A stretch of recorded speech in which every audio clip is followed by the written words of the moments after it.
All right. What's up, everybody?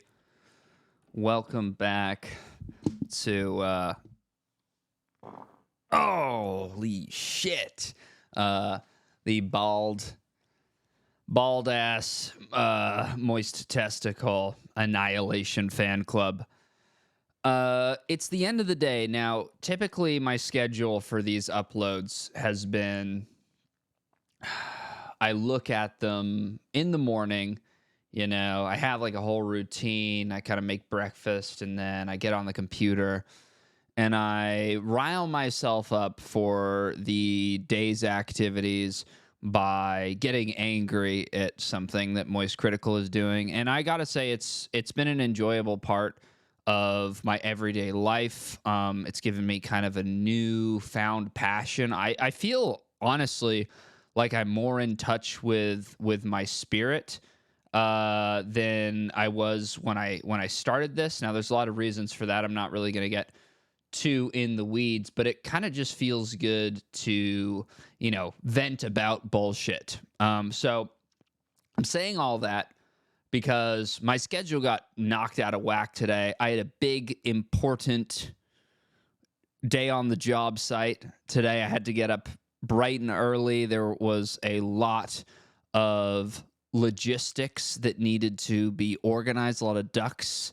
that I had to get in a row. And I just want to say, knocked it out of the park. Today was a great success. And for those of you familiar with my other YouTube channel, you will be getting a fucking banger of a video in the not too distant future. Let's say before the end of next week. Regardless, we don't need to worry about any of that any longer. Let's get to the task at hand now. I have been in communication now with this gentleman. This is the comment that I read the last time, and I've been skimming the comments. I haven't been reading all of them. I am impressed with the volume of comments that I've been receiving. But I haven't read all of them, because I'm not like Moist Critical. I know some people are gonna get angry at me for doing this series, and it's a controversial series, so I'm not gonna freak out about it. But I just opened my phone up before I went to bed, and it was like a blast of text. I had to go to bed early last night. I opened my phone. I was like, oh my god, what the fuck? Because I was on a mobile device, my whole fucking screen was just filled with this guy's monologue. So let's read what he has to say. And I have a similar relationship with a guy like this on a different channel. And I like to talk to him because if he's putting out this person, if this person is going to take the time to continue arguing with me, I think it would be disrespectful to them were I not to, argue back and keep addressing them. So I'm willing to talk to you as long as you're willing to talk to me. US Mon Illy Ass 8639. It does look like a auto-generated name, but I don't think you're auto-generated. I don't I don't think you're dumb. I think you're a respectable human. All right. You represent everything I hate about the internet, which that's a pretty bold statement because as far as you know, there's no child porn on my computer. I'm not ordering any hits on the dark web. Like, if you really have a problem with like what I'm doing, versus what I'm doing is more problematic than some shit that some more I don't know, questionable activities out there. That's a bit of an all-encompassing statement. But anyway, says you're so debate-brained that you take situations that have no nuance to them and act like there's something people aren't seeing. Take situations that have no nuance. So Moist Critical's YouTube channel, me pointing out that it's bad and repetitive is obvious. Okay. I'm not going to disagree with that, but I do think that if there is kind of an elephant in the room or something that very few people are talking about that kind of maybe should be addressed, I don't think there's anything wrong with being one of the few people to mention it. Is Charlie a flawed person? Of course he is. And nobody is going to disagree with that. I mean, it's not like I'm asking for Moist Critical to be perfect. I would never ask anybody to be perfect. That would be an unreasonable request. All that I am, trying to say and all that I'm asking is for him to care and to try. And I don't think that's asking too much. I don't think that's asking too much at all. So, by saying, I think this is like a common, and I know, this is just a random guy online. And I'm really reading into his comment here and addressing each point. And the reality is that I don't really have shit else to talk about. We can watch a Moist Critical video, and we will in a second. But this is a fucking yap fest. And if you don't want to watch, don't watch. But we're yapping. This is something people do when they're like, if you have a specific criticism of somebody, then you can easily, just brush it off and say, well, nobody's perfect. So it's like, so does that mean that the observation is not worth making? Is it not worth ever making the distinction that Charlie, trashes people online every day for a living, but then complains when people trash him that have significantly less power than he does? He is an entire brand with millions of subscribers, and dunks on nobodies, and then gets upset when, some nobodies on Twitter dunk on him and writes a fucking corny song about it. Am I not within my rights to discuss that because nobody's perfect? It's just a reductive view of everything. So anyway, you're free to criticize him. Oh, but if you are going to do so, make your arguments make sense. So here's the thing. US Manilas 8639. If you reference something that I say specifically that you don't think adds up, you don't think there's a logical thread to it, then I'm happy to hear you out. But you and nobody else's comment that I've read who's been shitting on me has pointed to any one specific thing. So you cannot like me for your general kind of view of me and the impression that I leave upon you. But if you're not going to talk about anything in specific, then, I don't know what you want me to tell you and how you want me to take your feedback, because essentially you're just telling me you don't really like me and you don't really like what I'm doing. If you can't explain why specifically, then I don't know what you expect me to do with that. But that's the problem with you. All you do is take things Charlie has done that are completely harmless and make a massive deal out of it. I don't think I've ever really claimed that Charlie is causing significant harm. I'm just calling his videos dumb.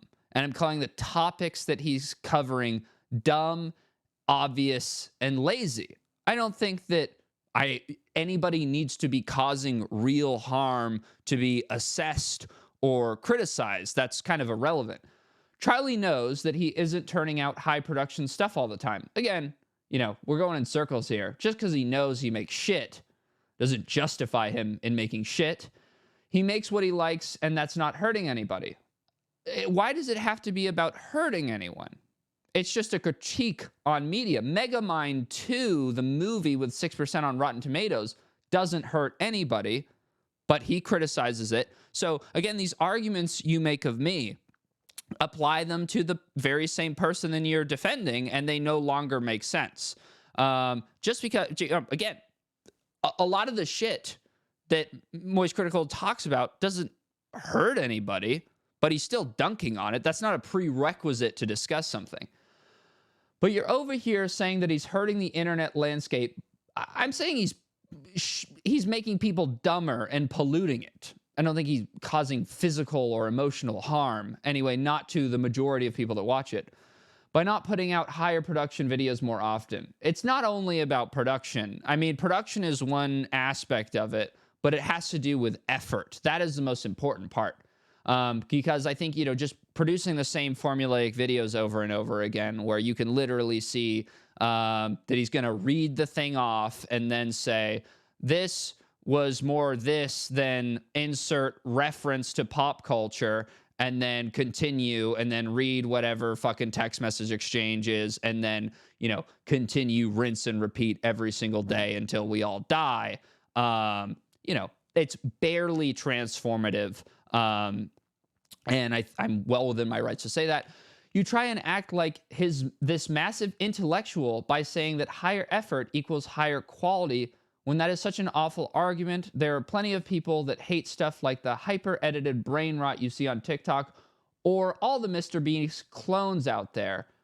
I don't, you're saying that I would presume that a TikTok video that was, completely rot brain with flashing lights, talking about mewing and jelking and looks maxing and, whatever other buzzwords are popping right now. I wouldn't assume that would be better than a Moist Critical video.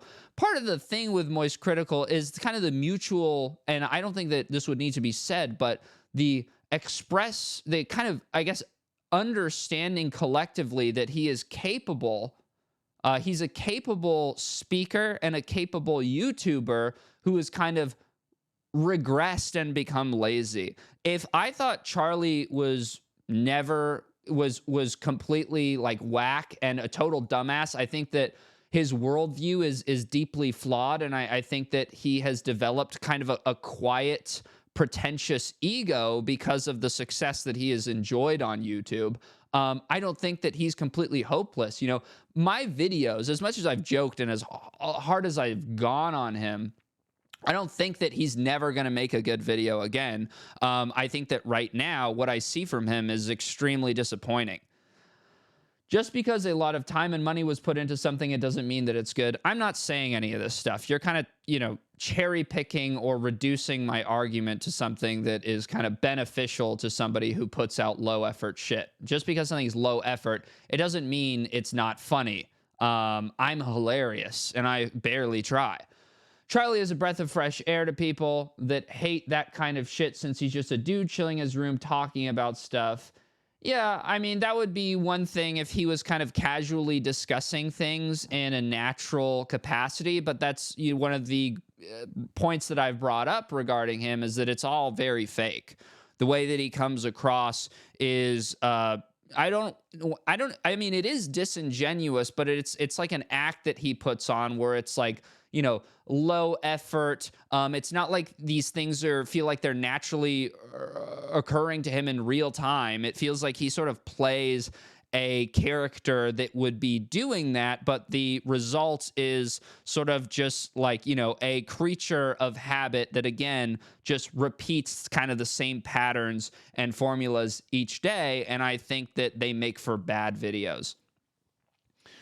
Like I said before, you don't like him and that's fine. Get over it. Wait, what do you mean? I like him and that's fine. Get over it. What do you mean? So can I not like him or not?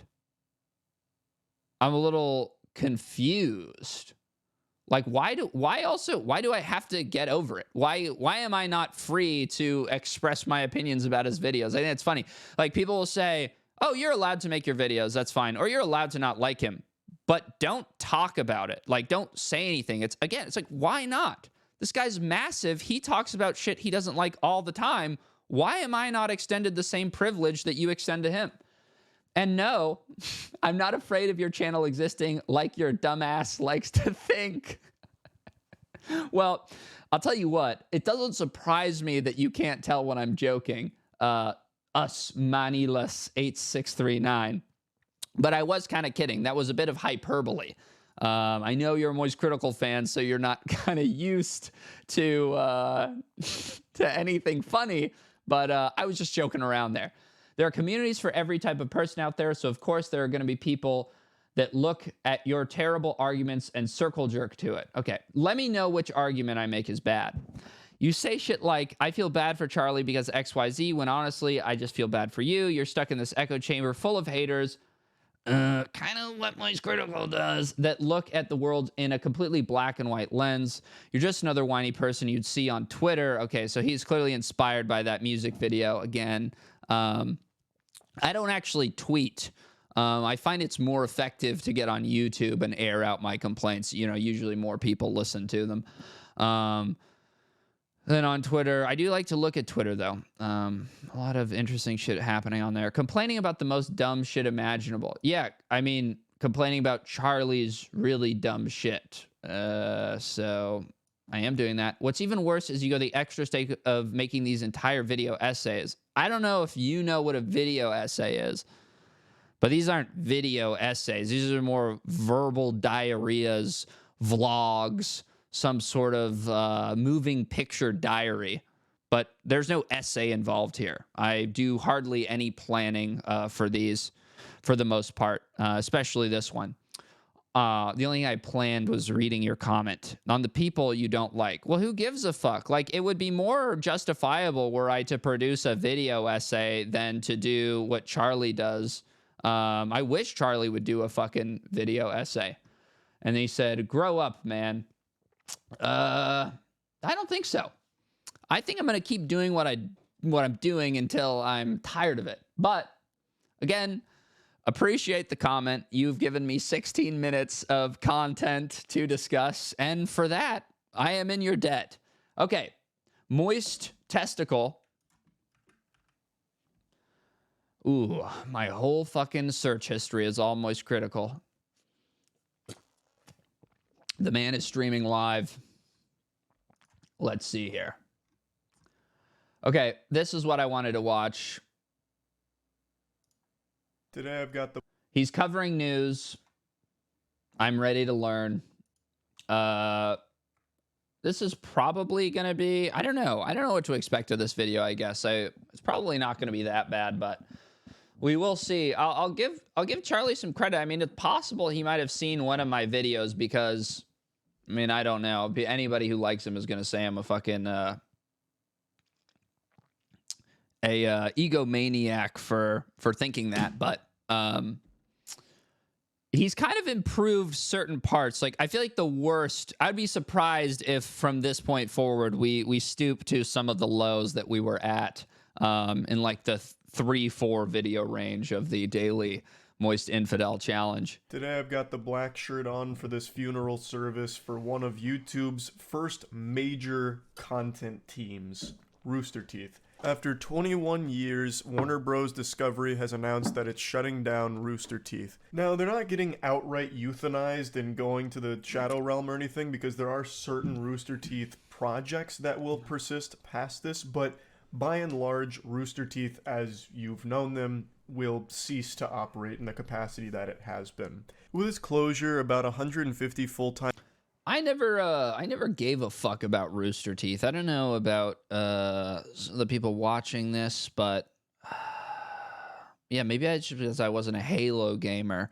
But I actually did see a video of a guy discussing this extremely well. He did a lot of work and background information, and this sort of, you know, I guess, relates. While Charlie is free to discuss these topics that he wishes to discuss, I'm a little offended from time to time when I see a proper YouTube video get a fraction of the views that somebody like MoistCritical gets. I mean, that's not necessarily MoistCritical's fault, but again, I do kind of fault YouTube or fault MoistCritical's viewers for watching such bad content. If everybody stopped watching MoistCritical, which they should, maybe they'd have some time to watch the people, you know, that actually do some research and present you with a good piece of media.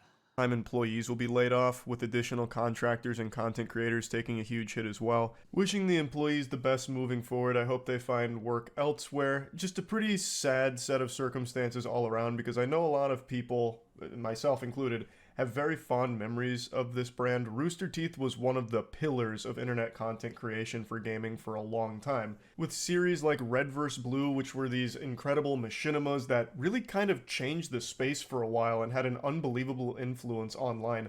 I still remember being this soiled diaper baby boy toddler, still drinking milk and having nightmares about cursive handwriting, going into GameStop and seeing a Red vs. Blue. So I guess that was an attempt to interlace some comedy into the proceedings, but I did not enjoy that one, Charlie. What? Let's hear it again. Something about soiling yourself and having nightmares about cursive. This soiled diaper baby boy toddler still drinking milk and having nightmares about cursive handwriting, Ugh. going into games Just kind of paints an image that is repulsive. stop and seeing a red vs. Blue DVD for sale there. And I couldn't believe it. My fucking mind exploded out of my ears because I knew it from the internet. And at the time, the internet to me was still this mysterious dimension where, Timmy Turner floats around in the cyberspace on an email. But now I was seeing this piece where, Timmy Turner floats around in the cyberspace on an email. Timmy Turner floats in the cyberspace on an email. Is that from Fairly Odd Parents?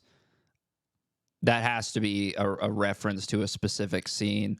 But now I was seeing this piece of internet content I was familiar with in the real world, the corporeal dimension, and I thought it was the coolest shit ever. And it still is extremely impressive what they were able to do, and for so long as well. Achievement Hunter, another absolute colossal success in the gaming space online. Rooster Teeth was just the gold standard for gaming-related content for so long, absolutely crushing it, and it is pretty tragic to see how this story played out for Rooster Teeth in the more recent years. Now, Warner Bros. Has been on this absolute warpath, just leaving mangled corpses in their wake where they're just fucking frying everything they own, and it looks like Rooster Teeth is going to be joining Coyote vs. Acme in their dumpster out back. But unlike Coyote vs. Acme, this one I think a lot of people expected. I just don't think anyone was jump scared by this news. Yes, Warner Bros. Recent business strategy appears to just be friendly fire out the wazoo. It seems like they're operating under the assumption of if we own. I mean, I guess maybe he's gonna go into a Warner Bros.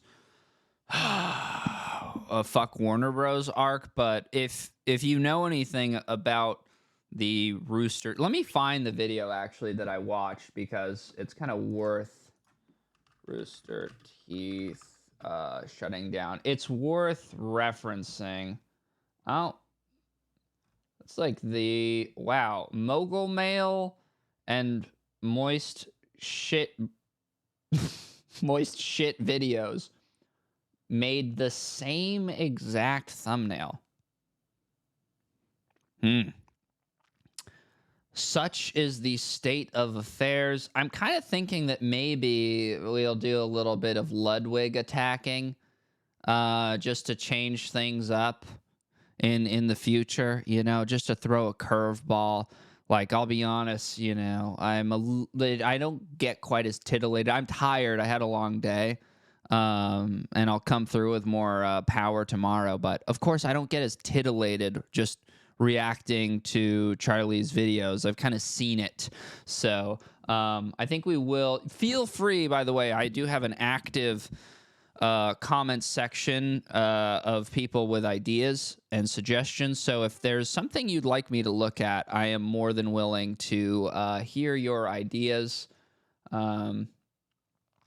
Maybe I'll have to. I mean, everybody's talking about this, so maybe I'll have to look it up. But there was an excellent video about it. This is funny though.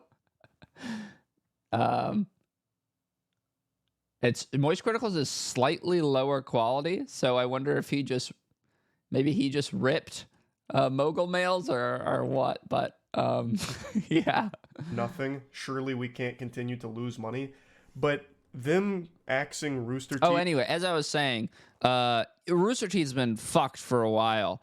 They had like a pedophile on. Why is it always pedophiles with any internet guy that gains some degree of power? Inevitably, one person in the group is a pedophile. I just don't see why it has to be that way. But that is what happened. Too much money got involved. They sold the company. And there was kind of a profound storyline that was a little bit sad where they were doing a panel, the Rooster Teeth guys. And I know a lot of people watching this don't know what the fuck Rooster Teeth is, but it doesn't matter. None of this matters. He was talking about how it was kind of sad that the original founding members of the brand, like as the brand expanded and they all became independently in charge of different sectors, how they didn't spend any time with each other anymore. And that was the most moving thing to me about this whole story is, and the way that these dudes became completely insincere. And when he brought this up on a panel, how that was his favorite part and what he missed the most about the early days of Rooster Teeth, they kind of joked it away. They were saying, like, yeah, we still see each other all the time. Like, it's no big deal. I don't miss those days. Like, things are better now. And it came across as it came across as insincere, and it came across as though those guys were kind of like hyper concerned with protecting the soul of their brand when it was clearly gone. And I don't props to that one guy who I think ended up leaving.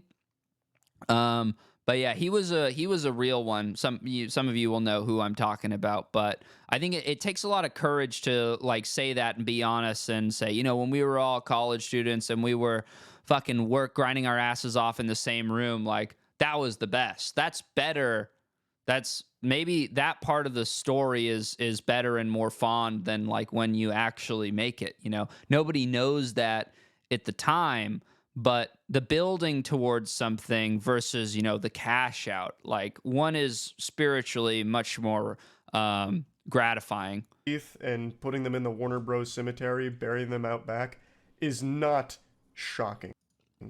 For the last like 5 or so years, Rooster Teeth has been really treading water. They've been struggling and they've got no water wingies to help them. Social Blade only goes as far back as 2021, but you can already see that their views had stagnated and often would decline. Before this, they were an absolute juggernaut in the scene. So starting in 2021, they were averaging between 8 to 10 million views a month, whereas in their heyday, in their prime, they were pulling in tens of millions of views per month and tens of thousands of subscribers per month. There's a lot of factors that contributed to this decline, the main ones being just an overall loss of interest from a large chunk of their audience that just went to other channels elsewhere. There's also a ton of controversies that Rooster Teeth kept finding themselves in that they were... Well, I don't know if it's just a general lack of interest. I mean, I think that's kind of a lazy way of summarizing it. And I know this just based off of watching one video. It's also because the scene became much more competitive, from my understanding. They weren't the only people kind of like doing what they were doing. They're like gaming content, like, especially if you have a unique idea that can be replicated, or you have a unique idea and that works for a certain amount of time, but there will be new players that come into any space and come up with their own ideas. And then you go from the person who is creating, or the group that is creating the cutting edge shit, and you're now kind of struggling to catch up with what other YouTubers are doing. Like Let's Plays became the trend in what was working on video game YouTube, and then Rooster Teeth was adapting to that. So maybe you can, maybe there is a way of doing it, probably not with the amount of fragmentation that happened in Rooster Teeth, but once your initial creative flurry has reached its conclusion, I think that's pretty normal for a lot of people and groups to kind of just start clasping on and copying what others are doing. That's generally the way things kind of go. Never able to fully recover from, and a lot of their biggest talents kept leaving them to just go independent and make their own shows and productions. So all of this over time has just led to the current state of Rooster Teeth. It's not flourishing. Another thing that probably hurt Rooster Teeth quite a bit, I would imagine, is they had terrible Glassdoor reviews where they would offer internships to people that were unpaid, and then the expectation, I think, in the way that these interns, these employees, because that's kind of what they were working for Rooster Teeth, is that they would probably, some of them, a good amount of them, would be offered full-time positions after their internships had expired, and that kind of makes it worth the 6 months of free labor that you're giving to a company. And they didn't come through with that. From what I understand, they hardly ever hired anybody. So they basically were just exploiting. They were exploiting people through internships, which just terrible reputation for any company. And it's definitely... And it's going to make anybody with any talent and any skill not choose you. If you have options and you know that a brand has a horrible reputation, you won't pick them. Why would you? You pick somebody else. not profitable. With 150 full-time employees and contractors and content creators, it's losing more money than fucking Madam Web. So it's not surprising that Warner Bros. Made the decision to ultimately just put it to rest. Like, they didn't have many other choices. I guess they could take the 150 full-time employees and just transition them to being door-to-door asbestos sales reps. You'd probably find more money in that than what they were currently finding with the Rooster Teeth brand, which is just sad to see it get to this point. But like I mentioned, it's not the end of everything Rooster Teeth related. They do plan on continuing the Roost podcast network for some time here while they evaluate outside interest in acquiring it. There's also a movie that's being worked on between Warner Bros. And Rooster Teeth that they plan on releasing, though I take that with a huge fucking grain of salt right now because Warner Bros. Has become infamous for just destroying movies that are pretty much done for the sake of a tax write-off, like what they've already done with Batgirl and now Coyote vs. Acme. So there's a good chance that this one they just wipe their ass with at the finish line per usual. And they're also currently exploring options for Rooster Teeth's content catalog and some of their IP like Red vs. Blue, Ruby, and Ginlock. So while there is still some Rooster Teeth related content that will survive Judgment Day here, it is still the end of the road for Rooster Teeth itself overall. The general manager of Rooster Teeth, Jordan Levin, made a statement, and I'm going to read this section of it. He said, "We've read the headlines about industry-wide layoffs and closures, and you've heard..." So what do we have so far? I mean, he's reading stuff, and then we have some like asbestos and then ass wiping content, and also shitting your pants content. So I guess the typical Charlie coverage. Heard me give my perspective and updates on the rapidly changing state of media and entertainment during each of our monthly all-hands meetings. Since inheriting ownership and control of Rooster Teeth from AT&T following its acquisition of Time Warner, Warner Bros. Discovery continued its investment in our company, content, and community. Now, however, it's with a heavy heart I announce that Rooster Teeth is shutting down due to challenges facing digital media resulting from fundamental shifts in consumer behavior and monetization across platforms. However, it's with a heavy heart I announce that Rooster Teeth is shutting down due to challenges facing digital media resulting from fundamental shifts in consumer behavior and monetization across platforms, advertising, and patronage. Interesting to cite consumer behavior as the problem.